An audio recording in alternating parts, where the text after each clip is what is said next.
retomando este tema de los secretos, podemos decir que muchas veces en las universidades hay docentes que buscan que sus protegidos tengan toda la orientación para saber qué deben leer y el resto de la clase no tiene ese acceso, no tiene esa orientación. En el caso de la protección a un favorito, una favorita, pues hay a veces un caso de injusticia, hay arbitrariedad, ¿no? Prometeo fue democrático, ¿no? Estamos en la cultura griega, ¿no? El logos griego es democrático, tiende a darse a todos. El logos de Occidente se ha pensado así y podemos entender que esta forma de democratizar el arte o de llevarlo a mayores oídos, a mayores mentes, no sería una profanación, ¿no? Si hay el respeto por el autor, si hay el respeto por su tiempo, por sus coordenadas, espacio, historia. Por ejemplo, Mallarmé fue el padre del simbolismo, un hombre intelectual en toda la medida de la palabra, y lo que dijo nunca tuvo una pretensión de maldad, ¿no? Responde a una época en que todavía el arte era un lujo, y bueno, lo sigue siendo, pero es un lujo para el alma, para el espíritu. Simplemente la gente tiene que tener la disposición de leer.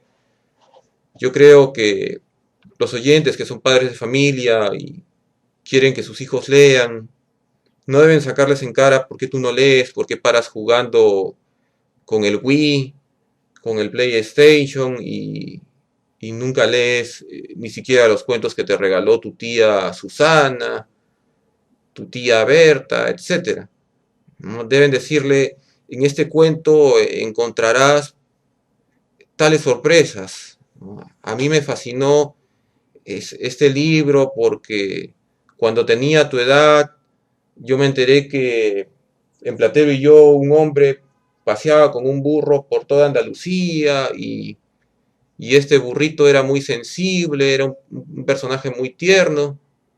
Quizás encuentres algo de los personajes de los dibujos animados que tú ves, que también son unos burritos, ¿no? Y, y vas a encontrar alguna similitud, alguna correspondencia. Es cuestión de tener cierto tacto, de no querer encarar a quien queremos convertir en un lector, no quererlo avergonzar, no quererlo disminuir, ¿no? Sino, en este caso, cuando queremos que nuestro hijo, nuestra hija, nuestro pequeño, nuestra pequeña lea, no podemos reducirla a un sentimiento de culpa. No tiene la culpa de no haber querido leer, en todo caso la culpa es nuestra, por no habernos sentado un rato a pensar a qué librería voy a comprarle libros a mi hija, a qué librería voy para que mi hijo de repente se entere algo de ciencia, que se entere algo de los astros, de las últimas investigaciones, o cómo hago que mi niño pueda conocer quiénes eran los dioses griegos o los héroes griegos y no encuentre solo la versión o la caricatura que puede ver en los dibujos animados. Es un momento de reflexionar y también de acercarse al otro, ¿no? Al otro que es muy cercano, ¿no? Que es nuestro heredero, nuestra heredera. Una de las funciones de este celo en los grandes maestros ha sido el de evitar la crisis del arte, pero la crisis del arte es cíclica y las crisis de la sociedad, de la cultura, son varias, son universales y están registradas en la historia.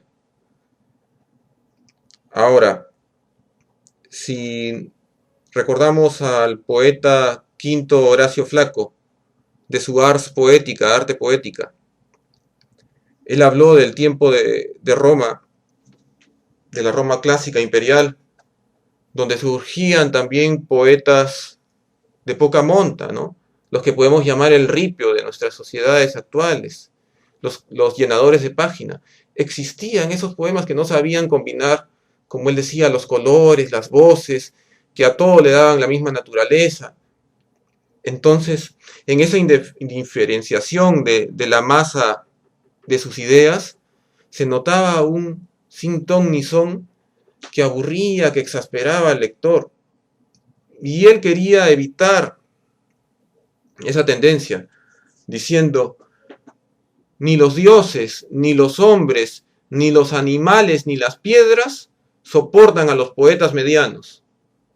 Es decir, el poeta no podía permitirse ser mediano, no podía ver la mediocridad en el arte de la escritura, en el arte del dominio de la palabra, de buscar la belleza mediante el verso o aún mediante la prosa. No podía haber un término medio, ¿no? Tenía el artista que apuntar siempre a la excelencia. Y esa fue una de las miras de este poeta que también fue soldado, Quinto Horacio Flaco. Ahora, también podemos ser algo condescendientes, podemos ser algo suaves y ver. Si comienza un grupo de escritores y de repente no tienen mucho acierto, podrían evolucionar, podrían progresar. ¿Podría un hombre de 30, 40 años dejar de escribir como un muchacho de 15 o de 20 años? ¿No podría llegar a cierta madurez de su estilo? Por ejemplo, en el desarrollo de la poesía beat, al principio los textos eran muy discursivos porque esta gente estaba declarando sus principios de vida, su visión del arte en sus textos y tenía que hacer composiciones largas, de largo aliento. Pero ¿qué pasaba? Llenaban páginas, como el famoso Aullido de Ginsberg, que tiene un mensaje, sí que se entiende, tiene un discurso en algún momento pro-comunista, en algún momento pro-gay, ¿no? Porque era su opción sexual. Ginsberg era homosexual, declarado, pero la forma en que él produjo este poema Aullido no tenía ni rima interna, ni versificación, no tenían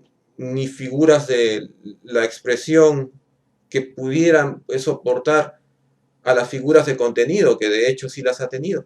Y pasando el tiempo, Ginsberg depuró su estilo y llegó a un poema sobre un soldado de Vietnam que regresaba de la guerra a limpiar las lunas de los carros. En este momento no me acuerdo del nombre, pero me pareció bien hecho, bien preciso, como que había depurado todo tipo de excesos, ¿no? Entonces, hay hombres que pueden empezar de una manera burda y llegar ya por el contacto, por la dedicación a un producto mejor. Otro de estos poetas beats que fue bueno, a mí me pareció siempre mejor que Ginsberg, fue Jacques Kerouac, quien dedicó un poema a los gatos, la gata, y hablaba en el poema que una gatita se parecía a una esfinge que podía irradiar una presencia de misterio, ser hasta cierta forma magnética, atraer la atención de los demás mortales y despegar pues toda la fascinación que tiene el hombre al ver un gato que es hasta cierto punto pues majestuoso en su pequeña dimensión, el limitado espacio que ocupa. Un gato es algo que nos llega a tocar a todos quienes somos escritores siempre. Jacques Kerouac se cultivó también con los haikus.